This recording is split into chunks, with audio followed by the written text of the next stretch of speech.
melahirkan realitas Kristus. Oke, boleh ditampilkan slide-nya.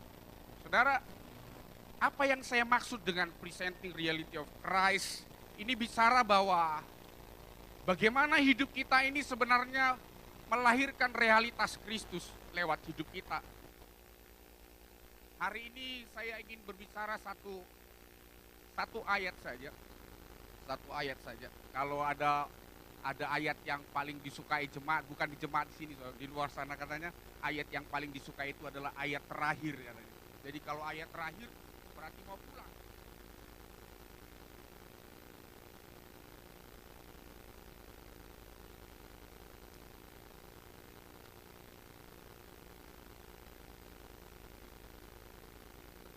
Satu. Oke, kesalahan bukan pada pendengaran saudara ya. Oke. Jadi ayat terakhir bukan berarti kita ayat yang disukai oleh kata jok di luar sana itu ayat yang paling disukai ayat terakhir. Tapi hari ini satu ayat ini biar bisa menjadi sebuah ayat yang rema bagi kita bagaimana kita merayakan Natal. Satu ayat, saudara perhatikan. Saya hanya mengambil slide berikutnya. Oke. Satu ayat ini, saya suka dengan ayat ini. Coba slide berikutnya. Kita baca sama-sama, saudaraku, Lukas pasal 1 ayat yang ke-38. Oke. Lukas 1, kita buka Alkitab kita. Oke. Lukas 1 ayat 38, sama-sama yang sudah dapat katakan amin. Ya, sama-sama kita baca, 1, 2, ya. Kata Maria, sesungguhnya aku ini adalah hamba Tuhan. Jadilah padaku menurut perkataanmu itu. Lalu malaikat itu meninggalkan dia. Perhatikan, saya suka ini saudaraku. Kalau kita merayakan Natal, kalau gereja Tuhan umat Kristen di seluruh dunia merayakan Natal, maka saya percaya kalau tidak ada sebuah respon yang luar biasa dari seorang yang bernama Maria, saya percaya saudaraku kata-kata ini bahkan perayaan Natal mungkin berbeda kita rayakan atau mungkin jangan-jangan kita tidak merayakan Natal. Seorang yang memang dipilih oleh Tuhan, memang ada saudaraku yang diberi karunia yang khusus untuk dia mendapatkan saudaraku hati Tuhan untuk melahirkan Mesias. Tapi saya percaya kalau tidak ada sebuah respon yang luar biasa, kalau tema kita giving is living, kalau tidak ada seorang Maria yang mempersembahkan rahimnya saudaraku, sebagai sebuah persembahan. Saya menangkap begini saudaraku, persembahan terbaik dari Maria sehingga Kristus lahir, sehingga Natal dirayakan oleh umat Tuhan dimanapun adalah dia persembahkan rahimnya. Dan dia berkata, sesungguhnya aku ini adalah hamba Tuhan. Jadilah padaku menurut perkataanmu. Kalau tidak ada kata ini saya percaya ceritanya berbeda. Walaupun dia dipilih, tapi kalau responnya lain, saya percaya ceritanya berbeda.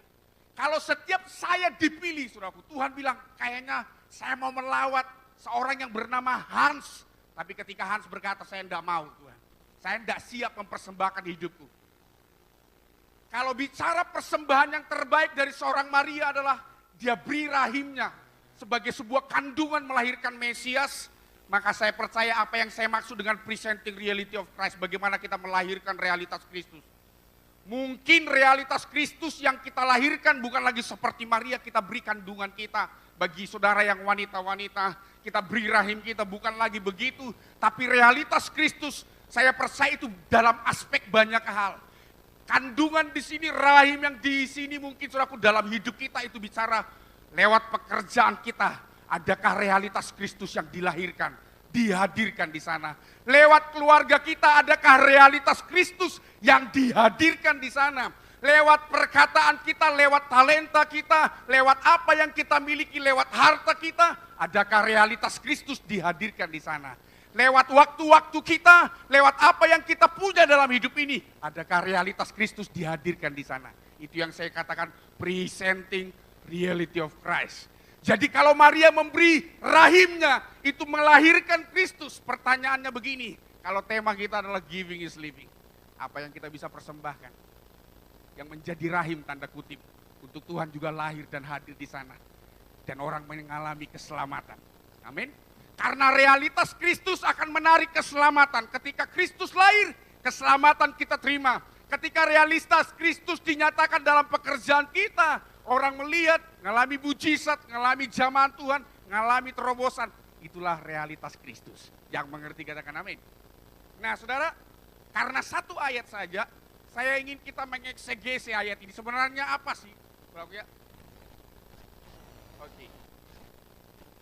Nah saudara, saya pelajari ternyata ini lebih dalam dari yang sekedar kita baca dalam bahasa asli. Kita bahasa ibu kita, saudaraku, bahasa Indonesia.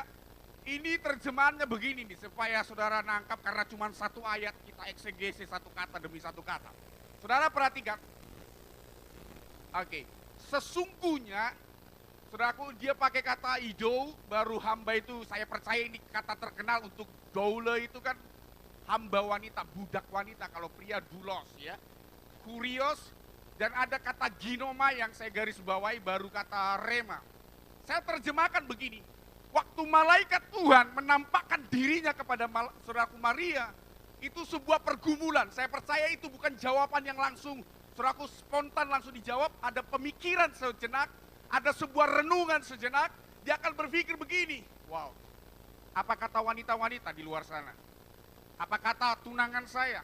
Apa kata masyarakat? Ada rajam mati lewat batu kalau dia hamil di luar nikah. Ya kan, dia mati. Ada sebuah pertaruhan kehidupan, ada sebuah perenungan ketika dia mengambil keputusan, sesungguhnya aku ini hamba Tuhan. Itu tidak mudah. Saya percaya ada jeda waktu dia berpikir, waktu saudaraku dia terhenyak, waktu malaikat berbicara dia terhenyak sedikit, baru dia jawab. Dan dia berkata begini, saudaraku, saya terjemahin begini. Lihat, kata sesungguhnya, dia sedang mendeklarasikan saya ini sadar sesadar-sadarnya. Aku ini benar-benar menyerahkan sebuah kesadaranku, ini keputusan. Jadi tidak main-main, sob. Hidup mati dipertaruhkan, nama baik dipertaruhkan, ada aib yang besar di sana. Tapi dia bilang sesungguhnya, kata tekanan sesungguhnya, itu sadar benar. Sadar resikonya, sadar apa yang menjadi akibat yang akan diterima. Aku ini apa? Aku ini budak katanya. Budak, kata kurios, dia bilang begini, engkau pemegang kontrol dalam hidupku. Otoritas tertinggi, kau pemegang kontrol, engkau pemilik, dan aku nggak punya hak. Jadi kalau kau berkata demikian, jadi padaku. Kata jadi dipakai kata ginomai, jadi, kerjakan, selesaikan apa yang kau katakan. Aku nggak punya hak sama sekali. Pada perkataanmu yang hidup, your living voice. Kata-kata yang hidup itu yang berkuasa itu. Jadi saya percaya Bapak Ibu Saudara, hari ini Natal kita rayakan. Itu karena ada sebuah respon yang luar biasa dari seorang pribadi yang bernama Maria. Dan dia berkata, aku sesadar-sadarnya. Aku ini tidak punya hak menentukan hidupku. Engkau yang memiliki otoritas tertinggi, yang menjadi pengendali, controller katanya. Kau pengendali, kau pemilik, you are the owner of my life. Kau pemilik hidupku. Ginomai, eksekusi, lakukan, selesaikan, ciptakan. Seperti yang kau katakan. Karena kata-katamu adalah kata-kata yang berkuasa. A living voice. Yang mengerti katakan amin. Jadi saya percaya Bapak Ibu Saudara bagaimana kita menyatakan realitas Kristus. Kita belajar dari seorang Maria. Bahwa ternyata apa yang kita rayakan, apa yang kita sedang nikmati sukacita Natal. Itu tidak datang begitu saja. Ada sebuah respon. Jadi hari ini saya mau katakan kekristenan itu bicara respon yang harus kita munculkan dari hidup kita. Ya apa saudaraku yang lewat ayat ini? Yaitu harusnya respon kita adalah sebuah kesadaran. Melahirkan realitas Kristus. Lewat hidup kita, dimanapun, kemanapun, kita ada harusnya realitas Kristus dinyatakan. Yang mengerti katakan amin, saudara. Nah, ada dua poin penting, saudaraku. Bagaimana kita menyatakan dari ayat ini, saudaraku. Saya hanya menyimpulkan dua, tidak banyak-banyak. Bagaimana realitas Kristus dinyatakan dari ayat ini, saudaraku. Yang pertama, saudaraku. Kata-kata sesungguhnya aku hamba Tuhan. Tadi saya sudah garis bawahi. Sesungguhnya aku ini hamba Tuhan. Saudara, saya percaya setiap kita harus clear di sini. Bicara hamba Tuhan itu bukan bicara sekolah Alkitab atau tidak. Bicara hamba Tuhan bukan karena saudara sudah lulus seminari atau tidak. Bicara hamba Tuhan itu bukan bicara bahwa kita ini orang jemaat biasa, dia pendeta full time atau tidak. Bicara hamba Tuhan itu bicara sebuah kesadaran bagaimana posisi kita di hadapan Tuhan. Amin. Kalau kita ngomong Tuhan berarti kita menempatkan diri kita hamba. Tuhan hamba. Lawan kata padanan Tuhan pasti hamba. Ya kan? Kalau ada orang bicara Tuhan, kurios, tapi tidak mau menjadi hamba, ada yang salah dengan kekristenan. Coba bilang sebenarnya, kalau kau panggil Tuhan adalah Allah dalam hidupmu, harusnya kau hamba dong. Ya, coba bilang sebelahnya. Kalau dia Tuhan, harusnya kau hamba. Ya kan? Karena lawan padanan katanya Tuhan itu hamba. Jadi saya percaya begini, waktu Maria ngomong begini, sesungguhnya aku ini hamba Tuhan. Kata sesungguhnya itu sebuah kesadaran. Masalahnya begini, banyak orang Kristen tidak pernah sadar-sadar kalau dia hamba. Coba senyum kiri kanannya, udah sadar belum jadi hamba? Iya kan? Kalau kata doule itu, saudaraku, budak wanita itu kan bicara budak gak punya hak. Itu bicara jongos, itu bicara saudaraku benar-benar sesuatu yang rendah. Dan Maria berkata demikian, lahirlah Kristus lewat kandungan. Saya mulai menangkap begini, bagaimana kita melahirkan realitas Kristus? Ada sebuah kesadaran, sesungguhnya. Coba katakan sama-sama, sesungguhnya. Sebut nama saudara, Reynold adalah hamba, jongos ya. Coba sebut namanya. Wah. Tuhan tidak akan pernah lahir tanpa sebuah kebenaran itu dinyatakan dalam hidup kita bahwa kita ini sadar, dulos, jongos. Ya. Itu sebuah kesadaran siapa diri kita. Kenapa orang saudaraku tidak memiliki sebuah kerinduan beribadah? Enggak sadar dirinya siapa. Siapa di luar sana saudaraku, orang-orang yang tidak pernah mencari Tuhan, enggak pernah sadar siapa dirinya. Bahwa kalau nggak ada Tuhan, dalam sekejap hidupnya seperti daun yang kering, habis. Debu yang hilang, ditiup angin langsung hilang. Hari ini yang saya mau sampaikan apa, saudaraku, renungan Natal kita sepanjang bulan Desember ini, yang mau saya sampaikan adalah, kalau kita sadar siapa diri kita, bahwa kita ini adalah jongosnya Tuhan. Harusnya hidup kita selalu rindu menyatakan realitas Kristus. Lewat talenta kita, lewat waktu-waktu kita, lewat keluarga kita, harta, pekerjaan, posisi, jabatan, kedudukan apapun, realitas Kristus harusnya kelihatan. Sementara saudara bekerja, harusnya realitas Kristus dimanifestasikan. Karena bicara saudaraku, ketika kita sadar bahwa kita ini bukan sekedar cuman saudaraku numpang lewat di dunia ini tanpa buat apa-apa.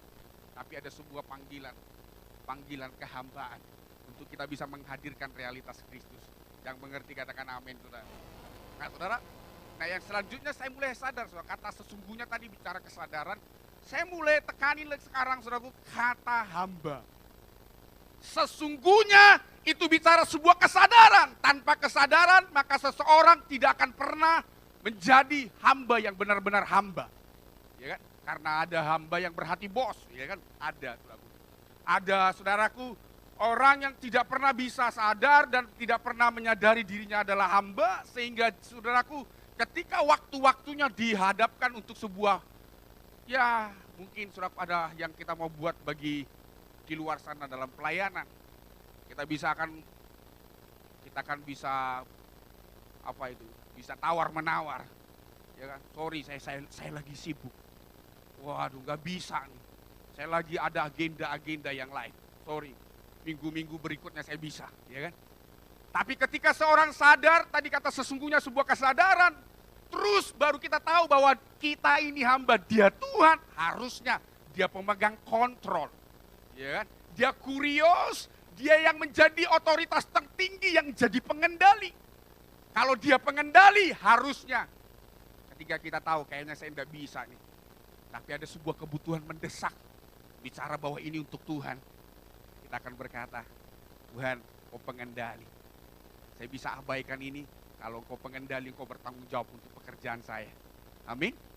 kita akan beri yang terbaik bagi Tuhan. Itu bicara realitas Kristus dimanifestasikan. Karena saya mulai melihat begini, saudaraku, kenapa realitas Kristus tidak pernah dinyatakan dalam hidup kita. Kita ini hamba. Dan kita tahu dia pengendali, dia kurios, dia supreme. Apa tadi saudaraku? Kata supreme itu in authority, yang tertinggi dalam otoritas. Jadi pengendali. Tapi seringkali saudaraku, dalam pelayanan, dalam hidup kita, bukan hadiratnya Tuhan yang kita bawa dan kita manifestasikan. Kita datang beribadah, kita datang dalam sebuah pelayanan. Tapi hadirat dari pekerjaan kita terbawa di pelayanan. Pikiran kita terbawa. Bukan lagi sesuatu yang berkata begini, Tuhan, aku mau menyatakan realitas Kristus. Tapi masalahnya realitas pekerjaan saudara.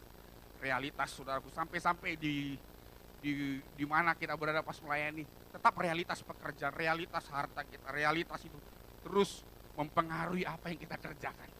Ya. Dan kita tidak bisa menyatakan realitas Kristus. Ini sebuah masalah. Kalau ada orang ingin merayakan Natal, Natal itu berbicara begini, realitas Kristus lahir. Bukan lagi dalam konteks dalam kandungan, tapi lewat hidup kita.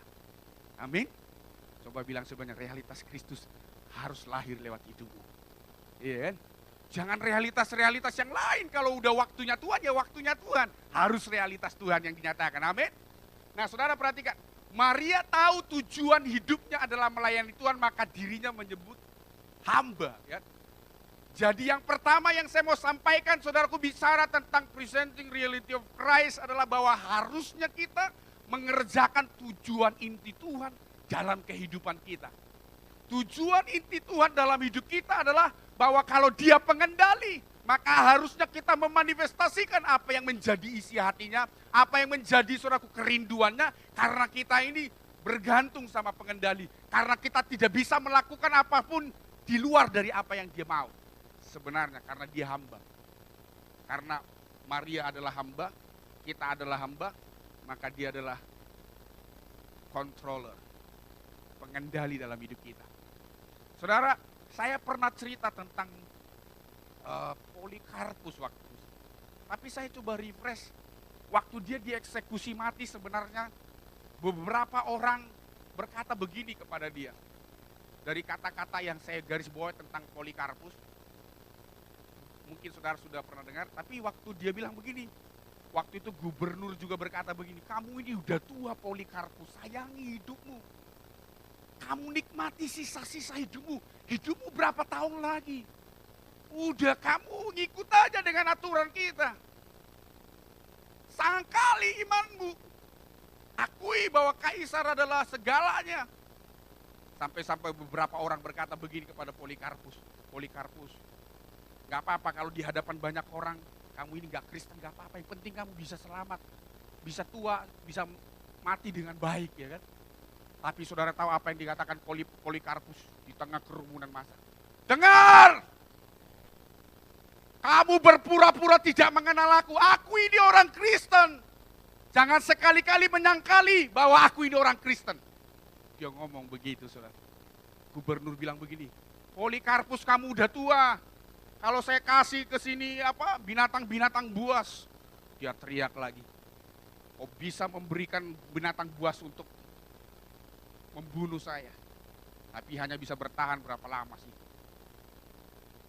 Tapi itu dia ngomong begini kata-katanya, saya suka kata-kata Polikarpus. Dia bilang begini, tapi dengar satu hal, itu tidak akan pernah membuat sesuatu yang lebih baik menjadi lebih buruk. Jadi maksudnya kalau saya mati itu tidak akan membuat sesuatu jadi lebih buruk. Karena pekerjaan Tuhan akan tetap dinyatakan. Karena dialah pengendali, the controller.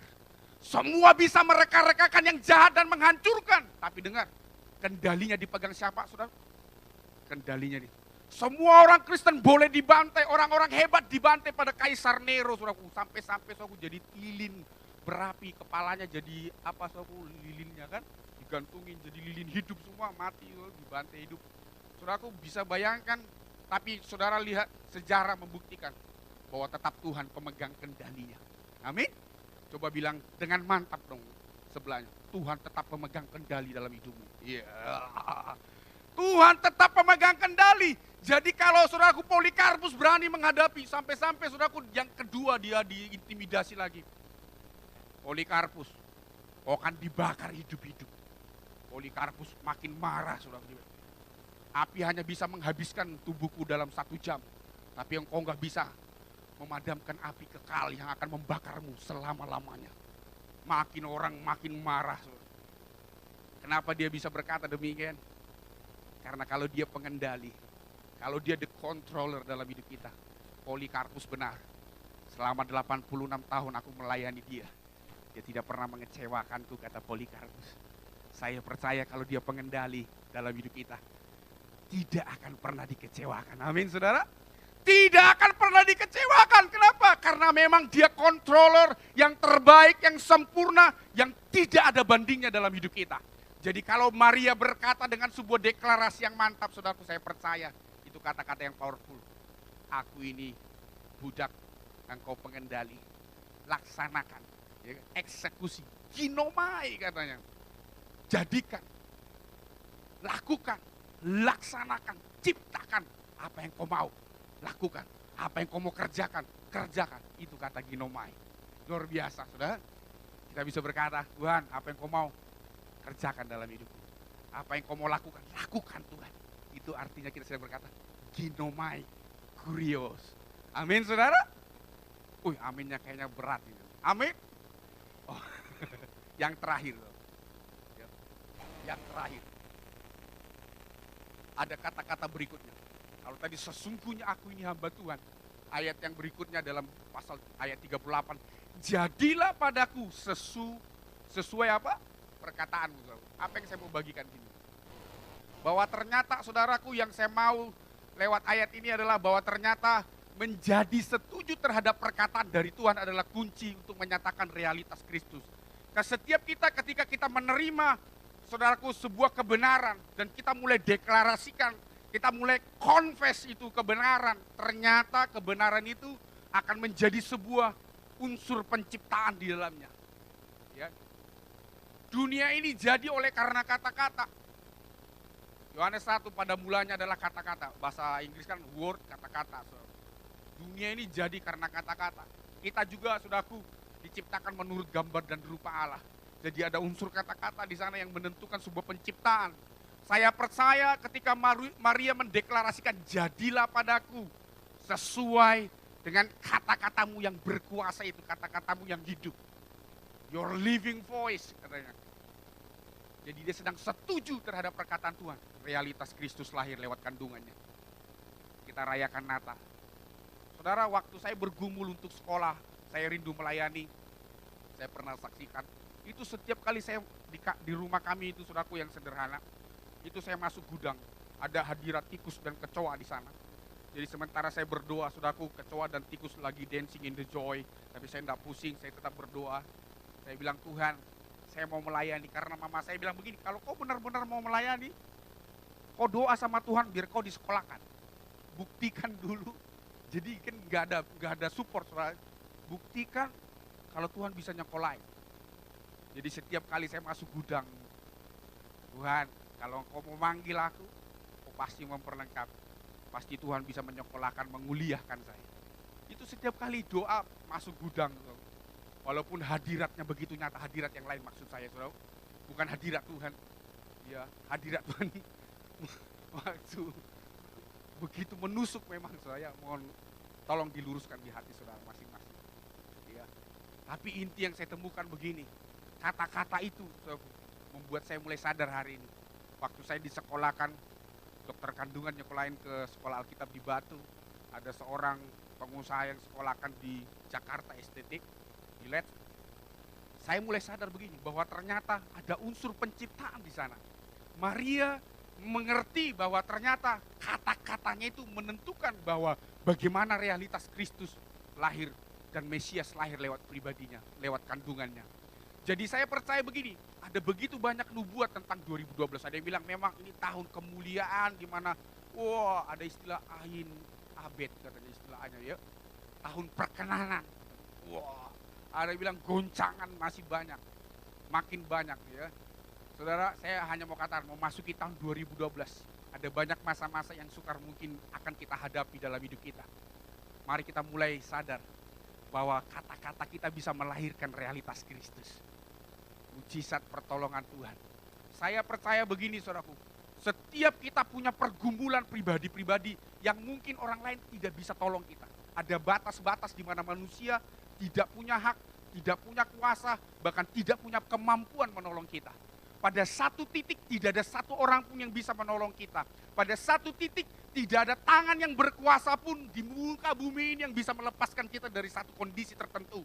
Tapi satu hal yang kita pegang, bahwa ada realitas Kristus lewat kata-kata kita. Ada begitu banyak kesaksian saya dengar mereka mengalami mujizat bukan karena didoain hamba Tuhan, atau didoain pendeta, atau didoain seorang pengkhotbah KKR. Tapi begitu banyak kesaksian mereka berkata,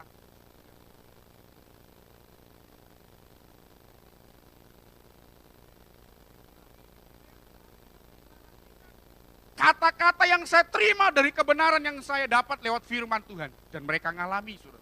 Ya. Ada yang berkata, saya Pak, sekian tahun divonis kanker. Wah, kayaknya harus dioperasi. Tapi dia bilang begini, saudara, ibu ini bilang begini. Saya tidak mau Tuhan. Saya tidak mau ada satu pisau operasi pun masuk menyentuh tubuh saya. Karena tubuhku adalah baik. Jadi dia deklarasinya begini, saudara.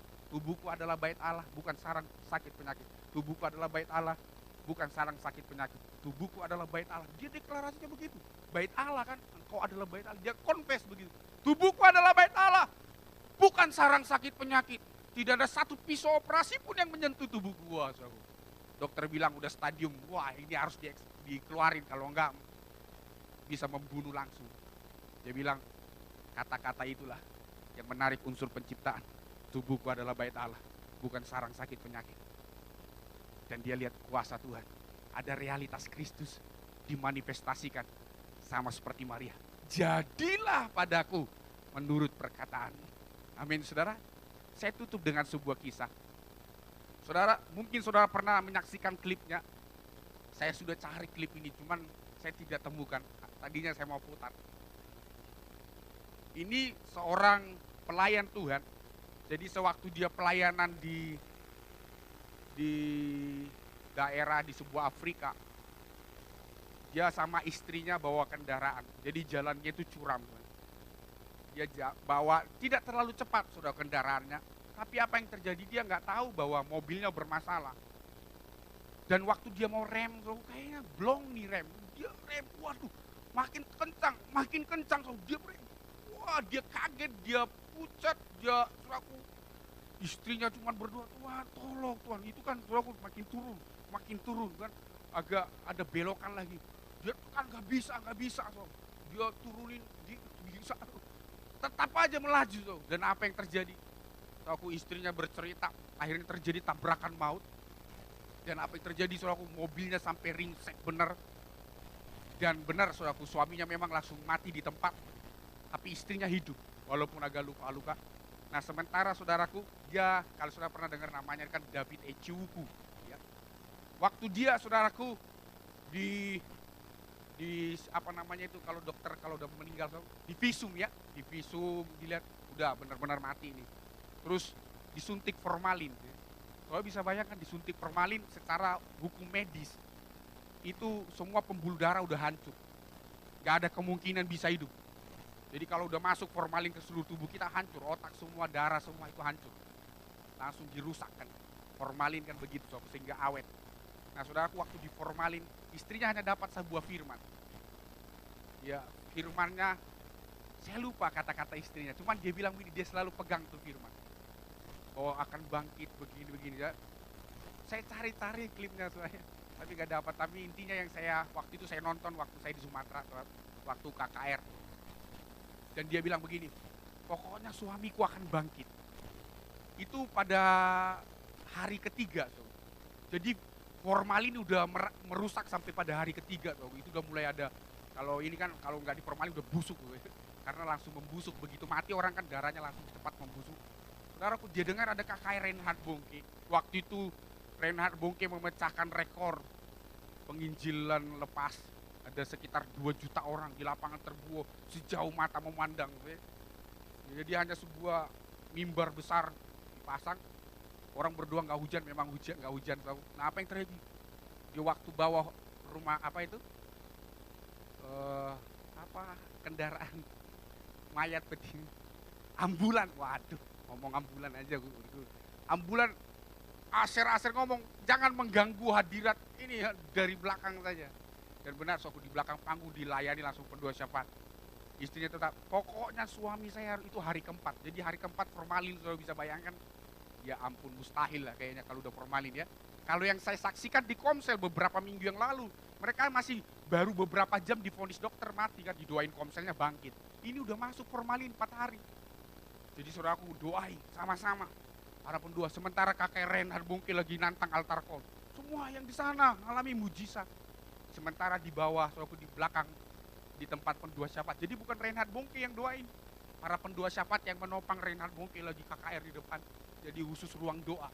Didoain karena istrinya bilang, pasti bangkit. Tuhan udah ngomong, bangkit.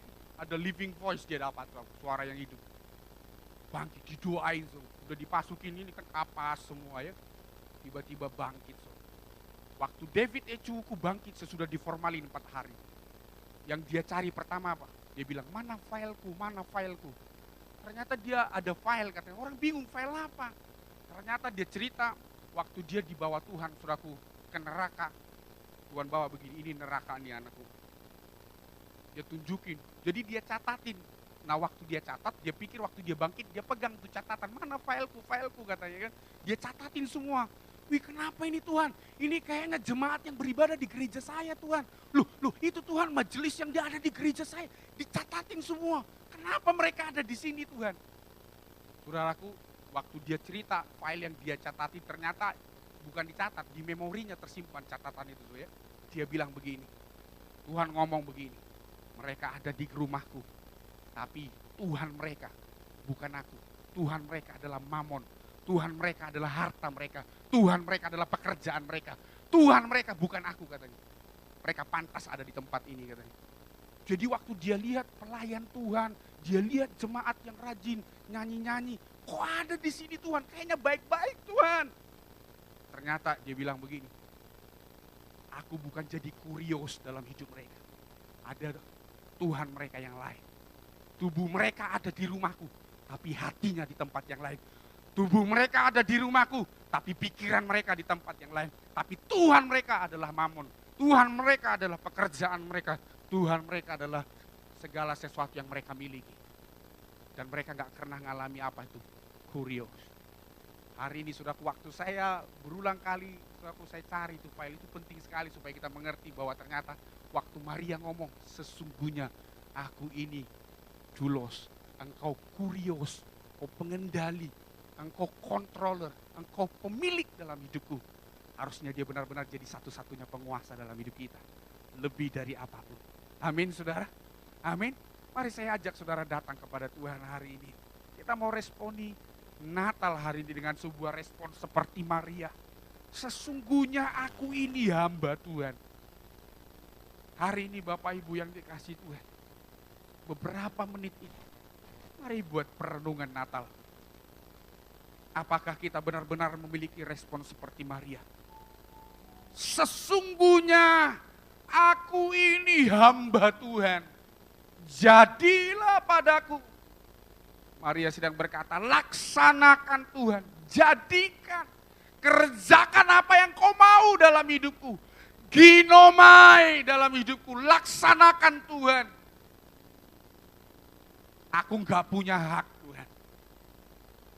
Mari kita bertobat di hadapan Tuhan. Sementara kita datang ke rumah Tuhan. Kita masih membawa realitas pekerjaan kita. Realitas harta kita. Realitas yang lain-lain kita bawa dalam waktu-waktu kita dengan Tuhan. Padahal hari ini ketika kita merayakan Natal. Adakah dia menjadi kurios, pengendali, supreme in authority. Otoritas tertinggi, pengendali hidup kita. Tidak ada yang lain. Dialah pemilik satu-satunya dalam hidup kita. Maka kita akan melahirkan realitas Kristus. Apakah kata-kata kita adalah kata-kata yang melahirkan realitas Kristus?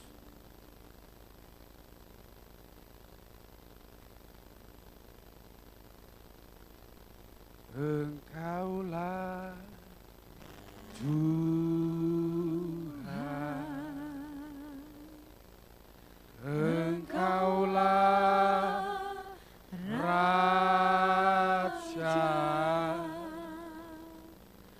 berdaulat atas hidupku, ku berserah.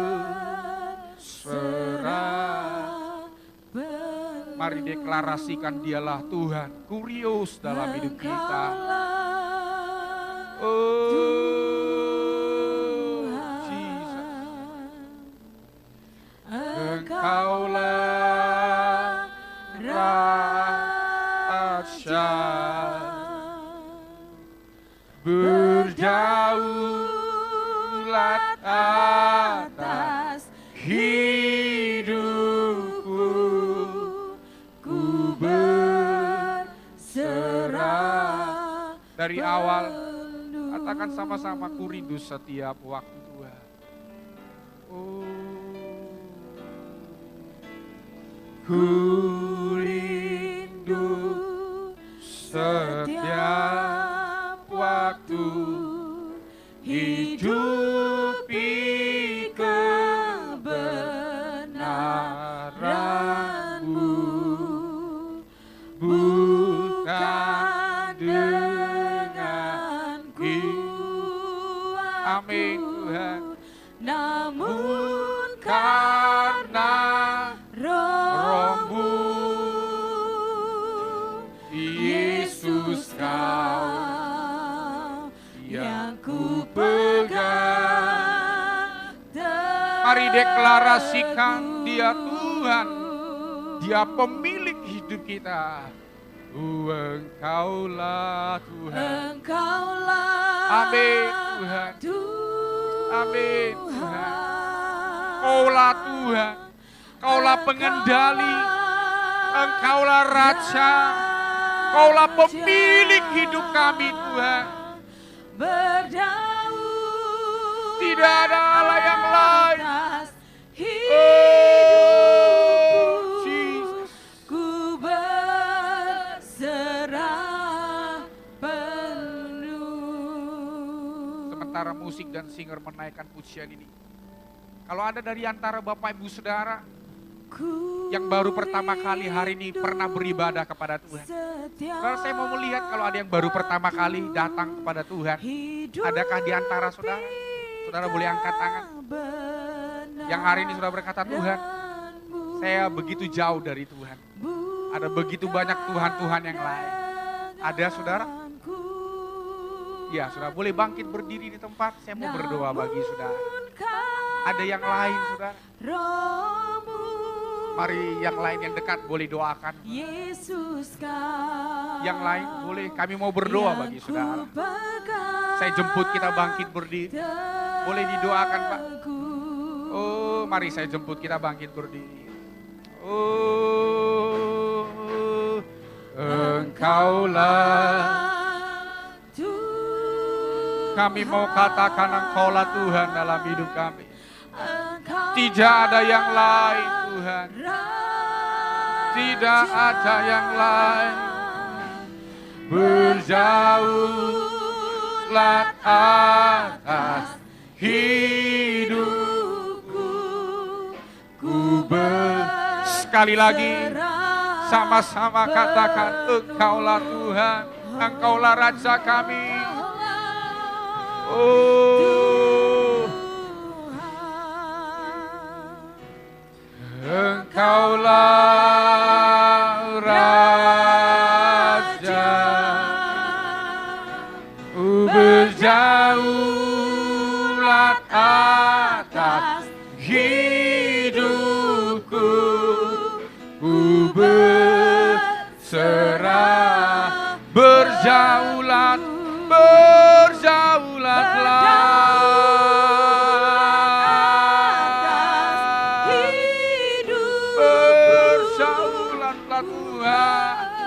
sekali lagi katakan, berjauhlah Tuhan. Berjauhlah atas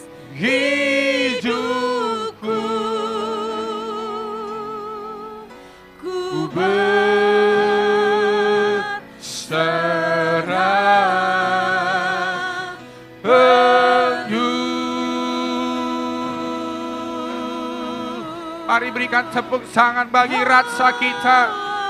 Dialah yang berdaulat. Oh, berdaulatlah Tuhan.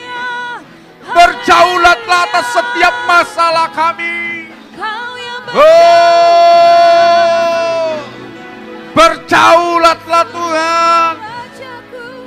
Engkaulah pemilik hidup kami. Engkaulah Allah kami.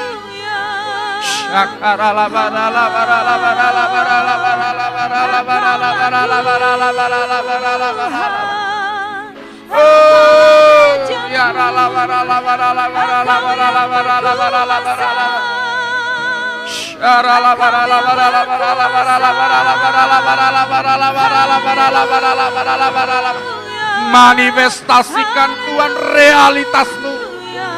Realitas Kristus itu dinyatakan dalam hidup kami. Mujizat Tuhan, pemulihan, keselamatan, realitas-Mu dinyatakan dalam hidup kami Tuhan. Syakarala barala barala barala barala barala barala barala barala barala barala.